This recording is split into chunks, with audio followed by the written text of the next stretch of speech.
Hello everyone, welcome to sleepy classes. हम discuss कर रहे हैं एनसीईआरटीज और हम लोगों ने कल डिस्कस किया था 7th क्लास का चैप्टर 1 ऑफ हिस्ट्री। अभी हम करेंगे 7th क्लास का चैप्टर 2। अब देखो ये चैप्टर 2 जो थोड़ा सा आप कह लो कि लेंथ में ज़्यादा लंबा है, तो हिस्ट्री हम एक ही बार में सारे ख़त्म नहीं करने हैं क्योंकि चीज़ें याद भी हमें करनी पड़ती हैं, चीज़ें हमें एनालाइज भी करनी पड़ती हैं। So we need some time. So धीरे धीरे हम आगे बढ़ रहे हैं। जैसे कल हम लोगों ने बात की थी जनपदों और महाजनपदों की, आज हम बात करेंगे उससे भी आगे कि जनपद कैसे बने। हमने देख ही लिया था। जन मतलब लोग, पद मतलब फुट, कि लोगों ने जहां पर अपना पैर रखा, जहां पर सेटल हो गए, basically that area was known as janapada. और धीरे धीरे कई सारे जो जनपद थे वो आपस में इकट्ठे हुए, उन्होंने अपनी सेफ्टी या सिक्योरिटी के लिए जो टेरिटरी है उसको एक कर दिया पूरा। उसे हम लोगों ने कहा महाजनपद। अब जो हम लोगों ने 16 महाजनपदों की बात की थी, जिसमें मगध, कोसल, अवंती, ये 3 सबसे मोस्ट इंपॉर्टेंट महाजनपद थे उस टाइम पे। तो धीरे धीरे हुआ क्या ना कि इन महाजनपदों की जो पावर है वो और बढ़ती चली गई और उन्होंने आसपास के जो एरियाज थे वो भी एक्वायर करने शुरू कर दिए। आसपास की महाजनपदों पर अटैक करना शुरू किया, उनकी टेरिटरी अपनी टेरिटरी में मिला ली और धीरे धीरे जो है एक एम्पायर का बिल्डिंग हुआ। तो हम जो कहते हैं ना कि एम्परर हैं आप, तो एम्परर किस चीज के हैं? वो एम्पायर के एम्परर हैं। तो empire is basically the large area. और भी बहुत सारे इसमें ना मतलब फीचर्स होते हैं, that what area will be known as empire and what area will be known as only Mahajanapada. So those features we have to discuss today. Okay, so we'll start with the quote. There cannot be a country without people and there is no kingdom without a country. मतलब इसमें basic क्या है ना कि इसमें लोगों पर जोर दिया गया है कि भाई किसी भी मतलब लोगों के बिना कोई कंट्री नहीं हो सकती। लोग हैं जो किसी देश को बनाते हैं, ठीक है, और बिना किसी देश के कोई किंगडम नहीं बनता। मतलब जब तक लोग आपस में सक्सेसफुल नहीं है या फिर खुश नहीं है, सेटिस्फाइड नहीं है गवर्नेंस एडमिनिस्ट्रेशन से, तब तक कोई भी जो कंट्री है, जो देश है, वो किंगडम नहीं बन सकता। और कोई किंगडम की बजाय कोई एम्पायर नहीं बन सकता, है ना। तो बस ध्यान रखेंगे एम्पायर और अंपायर में फर्क है। हम यहाँ पर एम्पायर EMPIRE की बात कर रहे हैं, ठीक है। चलो, एक तो ये अच्छा, ये बात लिखी किसने है? ये लिखी है अर्थशास्त्र में। जो किसने लिखी है? कौटिल्य ने, चाणक्य ने। और यही धीरे धीरे देखना अभी आप लोग की चाणक्य के इन्फ्लुएंस में आकर ही कैसे जो मगध एम्पायर है उसके ऊपर धीरे धीरे मॉडर्न एम्पायर का राज होना शुरू हो जाएगा। So first of all we have to discuss about Mahajanapada and then ultimately the defeats. Okay, let's start. अच्छा, इस चैप्टर के बाद क्या पता लगेगा हमें? What is an empire, what are the features of an empire. ये मे भी आपको प्रीलिम्स में चीजें ना पूछी जाएं, लेकिन जब आप एम्पायर वर्ड का नाम सुनेंगे तो आपको पता होगा कि भाई मेंस में ना ये सब चीजें मुझे लिखनी है, बिकॉज ये बहुत बेसिक है। एम्पायर आप ये लिख दो कि भाई उनके पास सोना, चांदी, हीरे जवाहरात होने चाहिए, that may not be the feature given in your basic NCERTs. So the features given in your basic NCERTs are more important than the futile or vague facts or knowledge. Okay, so we'll know that what is an empire, then we'll discuss how did empires rise and shape Indian civilization. धीरे धीरे चीजें जो है empire ने हमारी सभ्यता को कैसे चेंज किया, हम किस तरीके से और सिविलाइज्ड हो गए, हम कहाँ कहाँ पर रहना शुरू किया हम लोगों ने, हमने क्या कल्चर पर ध्यान दिया, क्या हम लोगों ने अपनी आर्ट एंड क्राफ्ट पर ध्यान दिया, क्या हम लोगों ने मेटलर्जीज पे ध्यान दिया, तो हम लोगों ने क्या किया बेसिकली, है ना। तो वो बताएगा कि कैसे सिविलाइजेशन को इम्पैक्ट करता है कोई भी एम्पायर। इसके बाद what factors facilitated the transition from kingdoms to empires. Kingdom से एम्पायर कैसे बने, है ना, कि पहले किंगडम्स हैं, उसके नीचे कंट्री है, कंट्री बनती है लोगों से, बट जो एम्पायर है वो सबसे ज़्यादा बड़ा एक एरिया है। सिर्फ आप कह लो कि जोग्राफिकल वाइज ही नहीं बल्कि साइकोलॉजिकल वाइज भी, कि कई एरियाज ना मतलब आपके अंडर नहीं आते हैं but they provide revenue to you, revenue to your government, revenue to your administration. So that's kind of a fear कि अगर हम लोगों ने उनको टैक्स नहीं दिया तो फिर वो हम पर अटैक कर देंगे। सो इतना डर, और इतना मतलब कि डर भी नहीं बोल सकते हैं कि जस्ट कि उनके पास पावर है कि वो कर सकते हैं हमारे साथ ऐसा। Okay, so that's the feature वो हमें पढ़ना है। And what was life like from the 16th to 2nd century BC। ये जो पूरा महाजनपदों का टाइम था, महाजनपद धीरे धीरे बहुत पावरफुल हुए थे, है ना। तो 2nd सेंचुरी BC तक आते आते काफी सारी चीजें और चेंज हुई थी। मगध एम्पायर जो है वो काफी ज्यादा मतलब पावरफुल हो चुका था बाकी सभी महाजनपदों के मुकाबले। ठीक है, हमने 16 महाजनपदों की बात की थी। आपको 16 महाजनपदों के नाम ध्यान रखने हैं, आपको उनकी कैपिटल्स ध्यान रखनी है ना। सिंपल महाजनपदों के लिए आपने क्या करना है, ये 3M 3A और 4K, ये याद करो। M से है आपका मगध, मल्ल और मत्स्य। ए से है आपके अंग, अवंती एंड अस्माका। 4K में आपके कौन कौन से हैं? काशी, कोसल, आपका है ना, कंबोज, ये सारे इसमें आपकी टेरिटरीज आएंगी। इसके अलावा सीवी में छेदी, वज्जी, वत्स, एंड लास्ट में है आपका GPS, गांधार, पांचाल एंड शुरासेन। तो ये आप लोगों ने 16 के 16 याद करने हैं। ठीक है, आप इनको ऐसे याद कर सकते हैं, आप इनके कैपिटल्स भी याद कर सकते हैं किसी निमोनिक के साथ में। ओके, तो किसी महाजनपद का नाम याद करो, उसकी कैपिटल के लिए कोई ना निमोनिक सा बना लो, कोई रिलेशन बना लो उनका। जैसे काशी का कैपिटल वाराणसी है, तो काशी वाराणसी बेसिकली आपस में पास पास ही हैं। तो हम जनरली काफ़ी सारे सिटीज अब इसमें ऐसे हैं ना जो अभी भी एग्जिस्ट करते हैं अर्बन टाइम्स में, है ना, इस टाइम वाले एरिया में। तो वैसे भी आप याद कर सकते हैं। तो कैपिटल्स पर क्वेश्चन जनरली ज़्यादा आते हैं एज कम्पेयर टू सिर्फ नाम ऑफ महाजनपद। ओके, तो इसलिए थोड़ा सा आपने को वो ज़्यादा फोकस एरियाज में रखना है।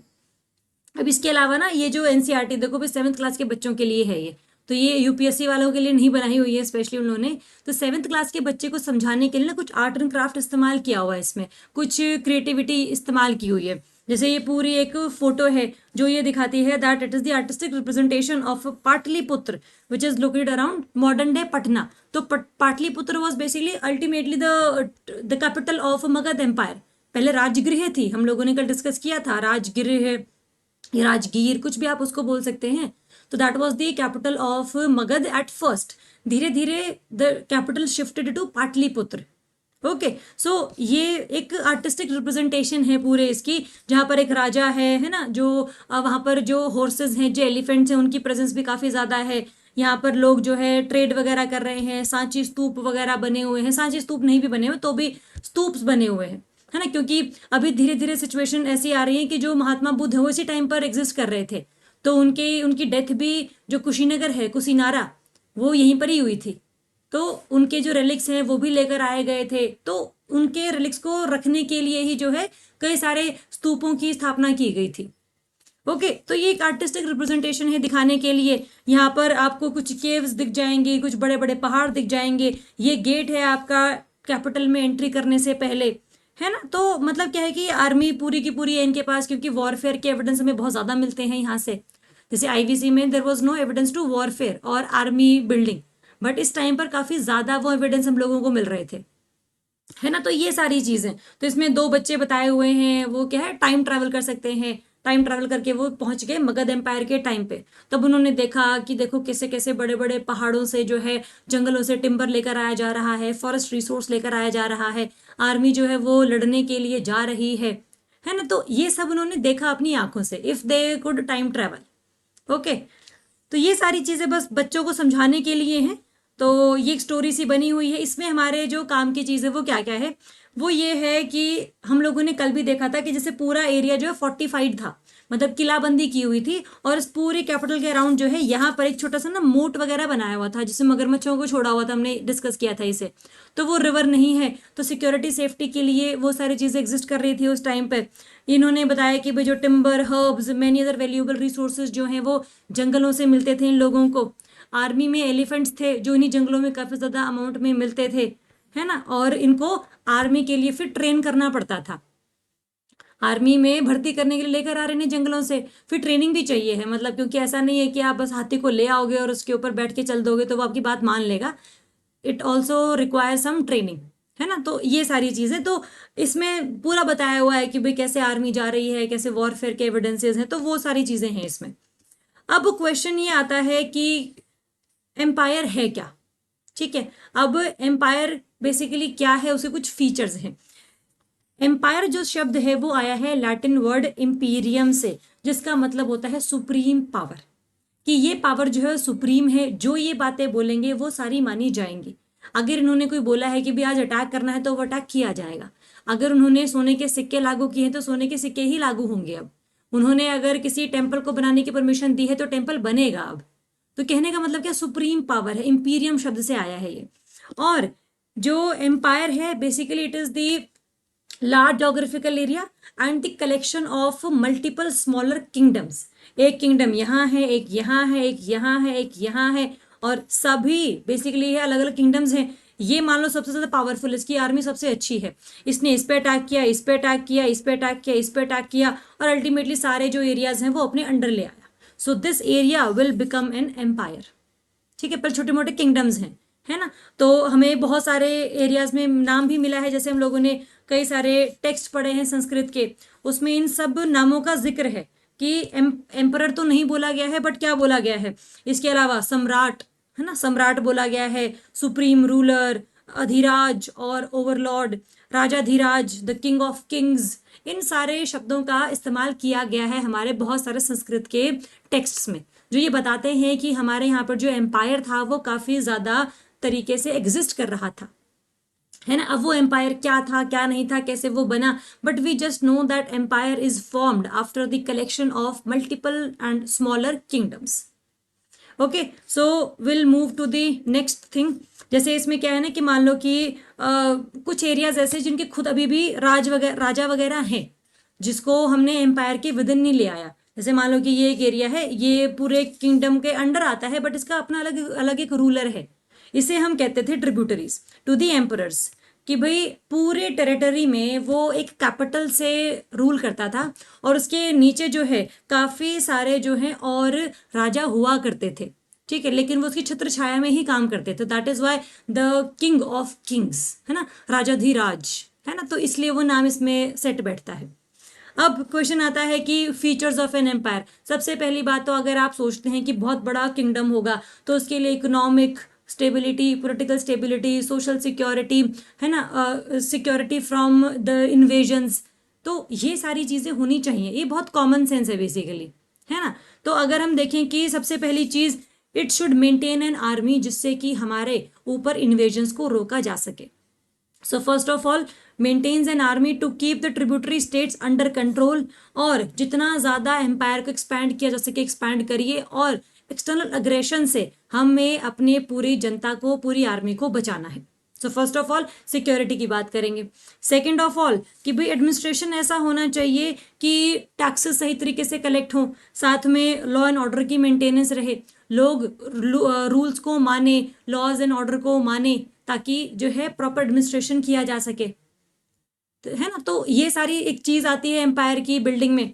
फिर आता है आपका कि लॉज ऐसे बने जिससे कि लोगों को फायदा पहुंचे, welfare of the people should be at the centre stage for king. Laws आप बना रहे हैं, करेंसीज आप इशू कर रहे हैं, वेट्स एंड मेजर्स आप इशू कर रहे हैं, जिससे कि सारा मतलब तोल भाव होता है, तभी जो है चीज़ें ट्रेड वगैरह की जाती हैं। And yes you regulate trade, ऐसा ना हो कि कोई एक ट्रेडर है ऐसा जो सारे के सारे ट्रेड को रेगुलेट कर रहा है और बाकियों को मार्केट में मतलब आने ही नहीं दे रहा है। तो इस सब चीज़ से क्या होगा ना कि काफ़ी ज़्यादा एक कंट्रोल आपका इकोनॉमिक पावर पे खत्म हो जाएगा। तो इकोनॉमिक स्टेबिलिटी बनाए रखने के लिए you should be able to regulate your traders and trade, ठीक है। इसके अलावा जितना भी एक्सेस टू रिसोर्सेज है वो आपके कंट्रोल में होना चाहिए। ऐसा ना हो कि कोई एक पर्सन है जो सारे टिम्बर को उठाकर ले गया, कि भाई अब चूल्हा जलाने के लिए भी लकड़ियां नहीं मिल रही हैं। ऐसा ना हो कि भाई कोई जड़ी बूटियां सारा एक ही पर्सन ले गया, है ना। तो जितने भी लोग वहां पर प्रेजेंट हैं उनको कितने सारे रिसोर्सेज एक्सेसिबल हैं, that should be under your control, ठीक है। इसमें सारे आ गए, माइंस, फॉरेस्ट, सारे प्रोड्यूस आ गए इसमें। इसके अलावा आर्ट एंड लिटरेचर को आप इनकरेज करने होनी चाहिए, जो भी आपके आर्टिसंस हैं उनको आप पेट्रोनेज दो, so that they are able to promote and proliferate their arts, है ना। तो ये सारी चीज़ें आप करें। School of thoughts, centre of learning, education पर ध्यान दो। जितने भी रिलीजन्स हैं जो बातें सिखाते हैं उनको आप नकारे ना, उनको भी आप जो है सपोर्ट करो। उनके जो फॉलोअर्स हैं उनके लिए रहने के लिए जो गुफाएं वगैरह हैं जो पहले बनाई दी जाती थी, तो वो बनाएं आप, है ना। तो कहने का मतलब क्या है, धीरे धीरे ये सारा एम्पायर ऐसे ही बिल्ड होगा। और ट्रेड नेटवर्क होने के लिए, कम्युनिकेशन नेटवर्क होने के लिए रोड, रिवर, रेलवे, इन सब का आप लोगों ने इस्तेमाल करना है। अब रेलवे उस टाइम पर नहीं था, लेकिन रोड्स और जो रिवर है, सी नेविगेशन है, वो तो थी। और जो अल्टीमेट सारा का सारा चीज किस पे डिपेंड करती है, it is the welfare of people. अगर ये नहीं हो रहा है इन सब चीजों से, तब एम्पायर नहीं बनेगा। फियर नहीं होना चाहिए राजा का मन में, लेकिन एक रिस्पेक्ट होनी चाहिए। That's why the king will be obeyed and respected. तो ये एम्पायर है बेसिकली, ठीक है। अभी धीरे धीरे चीजें आएंगी। अब महाजनपदों के बाद जो है एम्पायर बिल्डिंग की ही प्रोसेस शुरू होती है। तो तभी आपका ये हम लोगों ने 6 to 2nd सेंचुरी जो BCE है वो टाइम पीरियड लिया है, बिकॉज ये टाइम पीरियड महाजनपदों से किंगडम्स के बनने का टाइम पीरियड है। ओके, अब इसके बाद जो है वो आता है आपका कि जितने भी राजा हैं, अगर मान लो कि जो ट्रिब्यूटरीज वगैरह हैं कि वो रूल करते हैं उनके ऊपर, so in return for tribute and loyalty emperors generally allowed regional kings और chiefs to continue to govern their areas, कि आप हमें अगर टैक्स देते हैं, आप हमें जो है ट्रिब्यूट या लॉयल्टी देते हैं कि भाई हम आपके ऊपर अटैक नहीं करेंगे कभी भी, तब अपना जो एरिया है आप वो गवर्न या रूल कर सकते हैं, अदरवाइज हम लोग आप पे अटैक करने के लिए बिल्कुल रेडी बैठे हुए हैं, है ना। तो एक इमेजिनेशन आपने इस तरीके से क्रिएट करनी है दैट हम लोगों ने वैसे ही बहुत सारे ऐसे सीरियल्स या नाटक देखे हुए हैं, है ना। महाभारत का नाटक हम लोगों ने देखा हुआ है, तो उसमें सब कुछ ही दिखाते हैं कि भाई एक राजा है, उसकी आर्मी है, वो लोगों के भले के लिए काम करता है ना। तो रूल्स लॉज जो है वो राजा बनाता है, तो that imagination is already in our minds. तो बस आपको ना उसको थोड़ा सा यूपीएससी से कनेक्ट करना है, थोड़े से अच्छे लैंग्वेज में आपको चीज़ें बतानी है बस, अदरवाइज बाकी सब चीज़ें जो है वो हमारी सेम है। ओके, ये सारी चीज़ें। इसके अलावा देखो ये सारी फोटोज दी हुई हैं 7th क्लास के बच्चों के लिए हैं ये, कि भाई हमारे पास ट्रेंड आर्मीज हुआ करते थे सो दैट हम एम्पायर को डिफेंड कर सके। सेटलमेंट्स जो थी वो फोर्टिफाइड थी, खास करके जो एम्परर का पूरा घर हुआ करता था, जो किला हुआ करता था, वो आसपास से पूरा घिरा हुआ था, so that there is no harm to the king, क्योंकि अगर सबसे पहले वही अगर मर गया तो फिर ऑटोमेटिकली जो पूरा एरिया है वो जिन्होंने अटैक किया उनके अंडर आ जाएगा। सेटलमेंट्स भी फोर्टिफाइड हुआ करती थी, लोगों के घर भी जो है पूरी कैपिटल के अंडर फोर्टिफिकेशन हुआ करती थी। इसके अलावा जो है kingdom might first wage war against neighbouring territory so as to conquer them, कि अगर आपने एक्सपेंशन के बारे में सोचना है तो फिर आपको खुद से ही जो है अटैक करना पड़ेगा। So that's basically the idea. इसके अलावा जो रूलर्स हैं उन्होंने कंट्रोल किया हुआ था पूरी रिवर्स को, ट्रेड नेटवर्क्स को, सो दैट जो इकोनॉमिक पावर है वो आपके पास बनी रहे। जितना ज़्यादा ट्रेड होगा उतना प्रोडक्शन होगा आपके गुड्स का, उतना ही जो टैक्स है वो किंग को मिलेगा। सो अगर ट्रेड नेटवर्क्स हैं आपके पास तो ऑटोमेटिकली आपकी जो रेवेन्यू कलेक्शन है वो भी बढ़ती है। ठीक है, एक तो ये चीज़। इसके अलावा बहुत सारे स्मॉलर किंगडम्स जो थे जिनके पास मतलब स्मॉलर किंगडम है, तो उनके आसपास जितने भी और किंगडम है जिनके पास काफ़ी अच्छी मिलिट्री पावर है, स्ट्रॉन्गर एक्सेस टू रिसोर्सेज है, ultimately they will become the overlord. राजा, राजाधीराज, सुप्रीम पावर, है ना, सम्राट, ये सारे जो टाइटल्स हैं ये लोग मतलब अपने आप को दे देते थे, सो दैट एक लोग जो है ना उनको सीरियस लेना शुरू कर दे, उनकी बातों को मानना शुरू कर दें। So all that area is basically that empire ऐसा ऐसा है। एक्सपेंशन की बात चलती है तो राजा के मन में ना हमेशा एक एक्सपेंशन की बात चलती रहती है, जैसे चाहे सिर्फ यही इंडिया वाले ही ना हुए बल्कि और सारे एरियाज के जितने भी किंग हैं उनका सबसे अल्टीमेट मकसद क्या होता है कि हमने अपने एम्पायर को और ज़्यादा आगे लेकर जाना है, हमने लोगों को और सुविधाएं देनी है, हमने और पैसे इकट्ठे करने हैं, इकोनॉमिक स्टेबिलिटी लेकर आनी है, तो लोग जो है ज़्यादा हमें टैक्स देंगे जिससे हम और ज़्यादा आर्मी अपनी क्रिएट कर पाएंगे, हम फिर और ज़्यादा अटैक कर पाएंगे और टेरिटरी को एक्वायर कर पाएंगे। So that's basically a circle, है ना। तो ज्यादा पैसे मतलब आर्मी बना ली, आर्मी बना ली तो टेरिटरी एक्वायर कर ली, टेरिटरी एक्वायर कर ली तो उसके जो रिसोर्स है वो भी आपके हो गए, रिसोर्स आपके हो गए तो वो उनसे आपने आर्मी को बना लिया, तो ऐसे सर्कल पूरा चलता रहता है। That's how the governance and administration is there. Okay, तो ये सारी चीजें। इसके अलावा ट्रेड रूट्स या ट्रेड एंड गिल्ड्स की सबसे पहले बात आएगी इसमें। जैसे यहाँ पर ना मिलिट्री कैंपेन अगर आपने चलाना है किसी भी कंट्री के अगेंस्ट तो आपको बहुत पैसा चाहिए, तो पैसा कहाँ से आएगा? वो टैक्स से आएगा पैसा। बट टैक्स कौन देगा? जो लोग ट्रेड करते हैं, लोग जो चीज़ें प्रोड्यूस करते हैं, एग्रीकल्चर प्रोड्यूस करते हैं। तो अगर एग्रीकल्चर प्रोड्यूसर सिर्फ खाने खाने के लिए कर पा रहे हैं अपना, तो फिर तो राजा को कुछ नहीं मिल रहा उसमें से। तो अगर आप अच्छा एग्रीकल्चर प्रोड्यूस कर दोगे तो फिर वो आप ट्रेड भी कर पाओगे, तो आप अगर ट्रेड कर पाओगे तो आपको उससे पैसे मिलेंगे, तो आप उसको अगर आपको उससे पैसे मिलेंगे तो जो पैसे आप एज अ टैक्स जो है किंग को दे दोगे। तो मतलब क्या है कि अगर किंग को अपनी आर्मी को मेंटेन करना है और एरिया को एक्सपैंड करना है तो फिर उसको जो ये इकोनॉमिक स्टेबिलिटी है वो ज़्यादा बना के रखनी पड़ेगी। इसीलिए जो ट्रेड है वो काफ़ी ज़्यादा इंपॉर्टेंट है, और इसके लिए ही ट्रेड को इम्प्रूव करने के लिए रोड्स, जो शिप्स हैं, जो रिवर्स रूट्स हैं, वो सारे अपने अंडर कंट्रोल लेने पड़ेंगे। अगर ट्रेड रूट्स आपके पास हैं तो आपके पास इकोनॉमिक पावर है। ठीक है, तो मगध एम्पायर क्यों इतना ज़्यादा मगध एम्पायर बना? Why that Mahajanapada become an empire? क्योंकि उसके आसपास ट्रेड रूट्स थे, रिवर के किनारे बसा हुआ सारा शहर था। जब रिवर के किनारे है तो ट्रेड रूट्स हैं उसके पास, ट्रेड रूट्स हैं तो चीज़ें बेची जा रही हैं, पैसा आ रहा है एम्पायर में, वो पैसा किंग के पास जा रहा है, किंग जो है आर्मी बना रहा है, आर्मी से और टेरिटरीज को अक्वायर कर रहा है. So all that things are basically present for Magadh. That is why Magadh became an empire. ठीक है, तो ये सारी बातें. तो इसके लिए क्या चाहिए? इकोनॉमिक एक्टिविटी चाहिए है, ट्रेड रूट्स आपके पास होने चाहिए. इसके अलावा जो गुड्स आपने ट्रेड करनी है उनकी क्वांटिटी बढ़ाई होनी चाहिए, so that more trade means more income for the producers and increased tax collection for the ruler. ठीक है, so that's the whole circle that we have to think about. Okay, and next. ठीक है, अब इसमें बात आती है guilds की. गिल्ड्स बेसिकली ग्रुप होते हैं जिन्हें हम श्रेणीज भी कहते हैं. जो ट्रेडर्स है ना, वो जैसे जैसे मान लो कि मैं ट्रेड कर रही हूँ, कोई और पर्सन ट्रेड कर रहा है, इसके बजाय ना ग्रुप सा बन जाता था. श्रेणीज उनको बोलते थे, गिल्ड्स उनको बोलते थे कि भाई ना हम आपस में कंपिटिटर्स नहीं है, बल्कि हम ना कोलैबोरेटर्स हैं. हमें अगर एग्रीकल्चर प्रोड्यूस भेजना है आगे, तो हम ना 5-6 बंदे इकट्ठे हो जाते हैं और पूरा प्रोड्यूस एग्रीकल्चर का अलग अलग एरिया से लेकर आते हैं और ट्रेड कर देते हैं. उसका जो पैसे मिलेंगे आपस में हम लोग उसको बांट लेंगे, है ना. तो जो श्रेणीज हैं, जो गिल्ड्स हैं, वो बेसिकली ना ऑर्गेनाइजेशंस हैं जो रूल्स बनाती हैं ट्रेड के, जो अपने अपने जो कम्युनिटी है उसके लिए भी रूल्स बनाते हैं कि भाई क्या अलाउड है हमारे यहाँ पर, क्या अलाउड नहीं है ना. ट्रेड की कौन सी प्रैक्टिस आप कर सकते हैं और कौन सी आप नहीं कर सकते हैं. तो ये सारे जो है, जो ट्रेडर है वो सिर्फ आइसोलेटेड इंडिविजुअल्स नहीं हैं जो अपना बिजनेस ओन करते हैं. धीरे धीरे जो है उन्होंने फोर्सेस को ज्वाइन कर लिया था. Ultimately they were shrenis, and shrenis are powerful associations of traders. Association है ट्रेडर्स की, रूल्स बनाते हैं वो अपने लिए. उसमें सारी चीजें हैं, क्राफ्ट्समैन भी हैं, मनी लेंडर्स भी हैं, एग्रीकल्चरलिस्ट भी हैं. तो अलग अलग ऑक्यूपेशन के अलग अलग श्रेणीज, अलग अलग गिल्ड्स बन जाते थे जो अपने लिए रूल्स वगैरह बनाते थे, है ना. एंड दैट इज वाई जो गिल्ड है उनका एक हेड भी हुआ करता था जिसको इलेक्ट किया जाता था.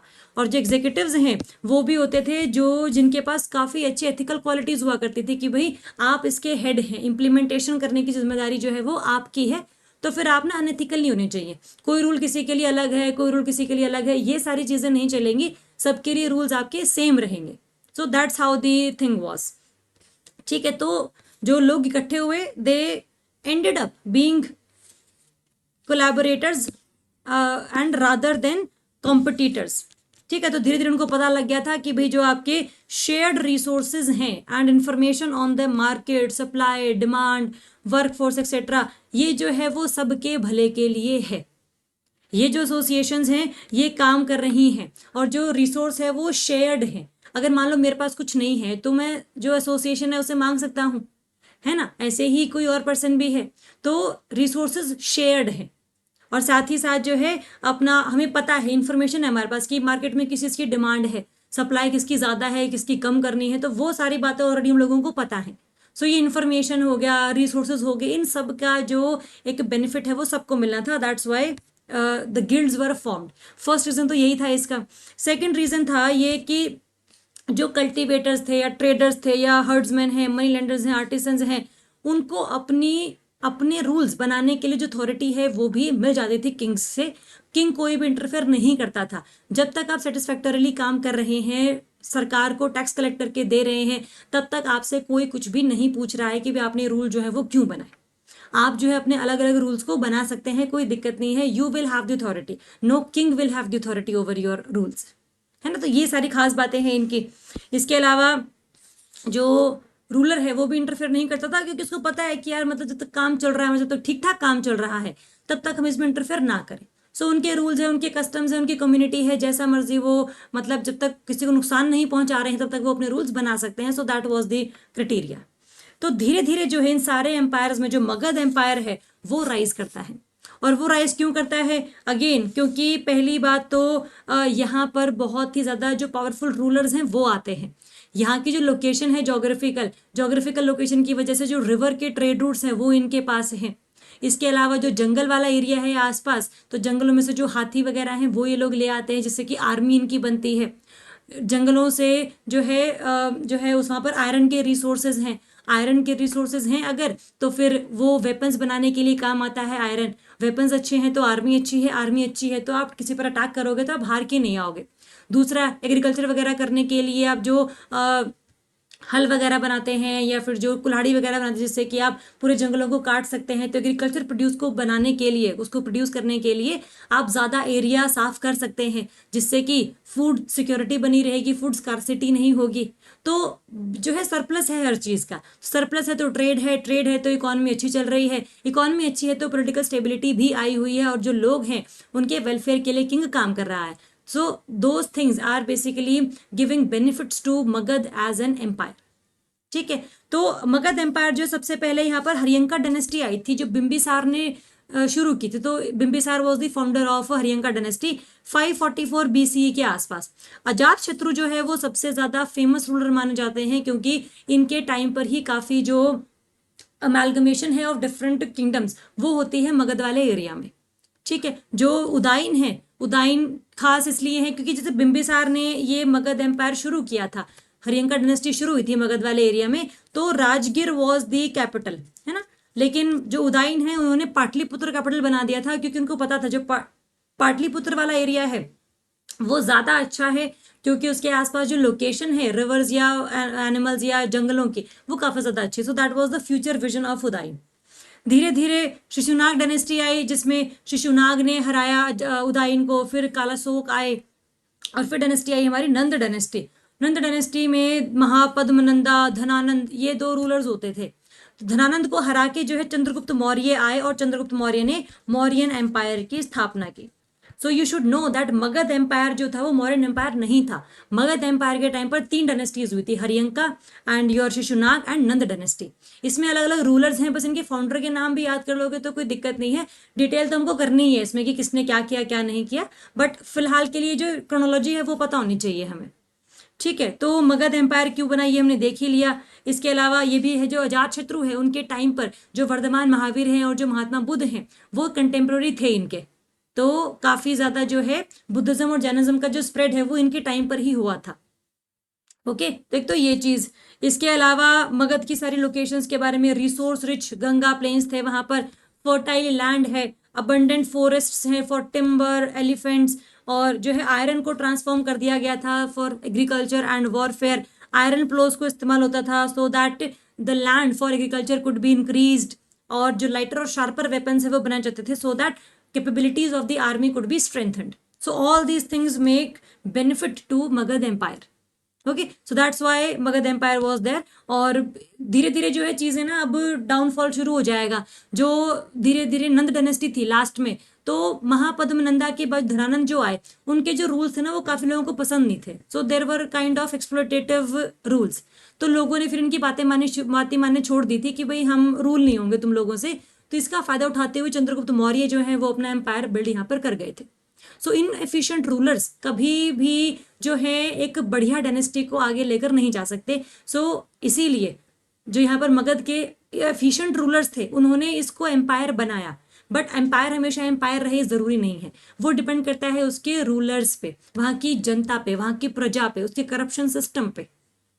Okay, so that's how they think. और सांची स्तूप की पैनल है जो अशोक ने बेसिकली बनवाया था, मौर्यन एम्पायर के टाइम पर पढ़ेंगे उसको हम लोग, जिसमें ये दिखाया हुआ है कि भाई जो कुशीनारा, जो कुशीनगर है अभी बिहार वाले एरिया में, वहां से जो जहां पर महात्मा बुद्ध की डेथ हुई थी, जहां पर उन्होंने महापरिनिर्वाण हासिल किया था, तो वहां से उनके जो रेलिक्स हैं, जो अवशेष हैं, वो लेकर आए जा रहे थे। ये लेफ्ट साइड में जो दिख रहा है आपको, इसमें जैसे ये अवशेष लेकर आए जा रहे हैं, दिस इज द। तो एलिफेंट्स आपको दिख रहे हैं इसमें, तो प्रॉपर पूरे काफिला चला था सो दैट जो ये रिलिक्स हैं वो लेकर आए जा सके यहाँ पे। ठीक है, तो ये सारी चीजें हैं। इसके अलावा अब एम्पायर क्या, मगध एम्पायर की आप बात करोगे तो इसमें क्या है कि भाई उस टाइम पर सरप्लस फूड ग्रेन्स थे, फूड स्कार्सिटी नहीं थी, फूड सिक्योरिटी थी, तभी जो लोग हैं उनका ध्यान आर्ट एंड क्राफ्ट पे जाता है। अगर आर्ट एंड क्राफ्ट पे ज़्यादा ध्यान जाता है तो जो गोल्डन एज है वो भी मानी जाती है ये वाली, कि यहाँ पे जो लोग हैं आर्टिसंस की जो लाइफ है वो काफ़ी ज़्यादा अच्छी थी and they were happy in their occupations. इसके अलावा जो गंगा और सोन रिवर है उनकी जोग्राफिकल एडवांटेज थी यहाँ पे, और which could be use for transportation, वो हमने डिस्कस कर लिया सारा। फ्लरिश हुआ ट्रेड हमारा सारा का सारा, मगध एम्पायर राइज हुआ। महापद्मनंदा जो थे उन्होंने मगध में और ज़्यादा प्रोमिनेंस हासिल करी, नंद डायनेस्टी को फाउंड किया उन्होंने। बट धीरे धीरे जैसे महापद्मनंदा की हम अगर बात करें तो इन्होंने अपने जो कॉइन्स है वो भी इशू किए थे, तो ये अच्छे लीडर माने जाते थे। So the as economy thrived, he began issuing coins as well, जिससे उनकी दिखती है कि इकोनॉमिक पावर भी काफ़ी ज़्यादा थी उनके पास, काफ़ी रिसोर्सेज की अवेलेबिलिटी थी। और काफ़ी जो ग्रीक अकाउंट्स हैं, ग्रीक जो हमारे पास एविडेंसेस हैं, उनसे पता लगता है दैट नंद डायनेस्टी के टाइम पर काफ़ी बढ़िया एक अच्छी आर्मी हुआ करती थी, है ना। तो इसीलिए जो अलेक्जेंडर हैं, जो अटैक कर रहे थे धीरे धीरे करके सारे पूरे नॉर्थ इंडिया पे, वो यहाँ पर आने से कतरा रहे थे दैट क्या पता आर्मी बहुत ज़्यादा बड़ी हो और हम तो ग्रीक से चलते हुए आए, हमारी आर्मी बीच में आधी थकी हुई है, क्लाइमेट हमें सूट नहीं कर रहा है, होम सिक हो गए हैं काफ़ी लोग, और जो है डिजीजेस भी लग गई हैं काफ़ी ज़्यादा। तो इसलिए थोड़ा सा एक ये एविडेंस हमें मिलते हैं that Mahapadmananda was kind of an efficient ruler at that time. But धीरे धीरे जो उसके लास्ट एम्परर थे धनानंद, उनको मतलब बहुत एक मतलब थे वो बहुत अमीर, बट बहुत ना ज़्यादा अनपॉपुलर थे, क्योंकि he exploited his people, and that's why Nanda empire was lost, and ultimately Mauryan empire by Chandragupta Maurya under the leadership, under the guidance of Chanakya और कौटिल्य यहाँ पर स्टैब्लिश हुआ। ओके, तो ये सारी चीज़ें। अब इसमें ना कुछ चीज़ें हैं, जैसे आपको ये पता लग गया कि भी जो अजात शत्रु थे, जो हरियंका डायनेस्टी के सेकंड रूलर थे, उनके टाइम पर महात्मा बुद्ध और वर्धमान महावीर थे, कंटेम्प्रेरी थे उनके। तो क्वेश्चन पेपर में चीज़ें ऐसे भी पूछी जाती हैं। इसके अलावा जो पाणिनि है, पाणिनि ने बेसिकली जो है अष्टाध्यायी बुक लिखी थी, which was a text of Sanskrit grammar. वो भी जो है इसी 5th सेंचुरी BCE के आसपास कंटेम्प्रेरी थे during the time of Nand dynasty, है ना। तो इन्होंने जो बुक लिखी उसका नाम याद रखना है, ये कब एग्जिस्ट कर रहे थे वो ध्यान रखना है, और बेसिकली जो बुक है वो क्या थी, it was the book for Sanskrit grammar. Okay, so that's important. Next अगर हम बात करें इसमें अराइवल ऑफ ग्रीक्स, अब मॉडर्न एम्पायर देखो धीरे धीरे आ रहे हैं, वो हम डिस्कस करेंगे कल के लेक्चर में। पूरा लेक्चर जो है मॉडर्न एम्पायर के लिए ही होगा, बट अभी के लिए जो ग्रीक्स की हम बात करते हैं, जो ग्रीक हैं ये नॉर्थ वेस्टर्न इंडिया में थे। अभी जो सब चीज़ें हम लोगों ने करी, मगध एम्पायर तो बहुत ईस्टर्न इंडिया में था ना, ये पटना वाले एरिया में, बिहार वाले एरिया में। जो नॉर्थ वेस्ट वाला एरिया था वहाँ पर ग्रीक इन्वेजन हो रहा था। जो अलेक्जेंडर हैं वो पर्शिया, जो ईरान वाला एरिया है वहाँ पर अटैक करते हैं। जब अटैक करते हैं तो धीरे धीरे आगे और बढ़ते हैं, so that his empire could expanded. जिस जिस एरिया को इन्होंने हराया उस एरिया में उन्होंने अपने जो है गवर्नर्स को अपॉइंट कर दिया, सो दैट इनके अंडर वो काम करते रहे। अलेक्जेंडर तो हर जगह नहीं काम करेंगे ना, तो आपस ग्रीक जाएंगे, ग्रीस जाएंगे, बट वहाँ पर जिन जिन एरियाज में उन्होंने जीत हासिल करी है वहाँ पर उनके ही गवर्नर्स हैं जो रूल करेंगे। Okay, so north western India में काफ़ी स्मॉलर किंगडम्स थे। जो यहाँ पर एक और किंगडम है जिसका नाम है पौरवाज। पौरवाज जो जम्मू कश्मीर वाले एरिया के आसपास थे, और जिनके किंग थे पोरस। इनसे भी लड़ाई होती है अलेक्जेंडर की, है ना। तो ये बहुत ज़्यादा फेमस एक बैटल है एक तरीके से। It was known as battle of Hydaspes. Hydaspes है झेलम नदी का नाम।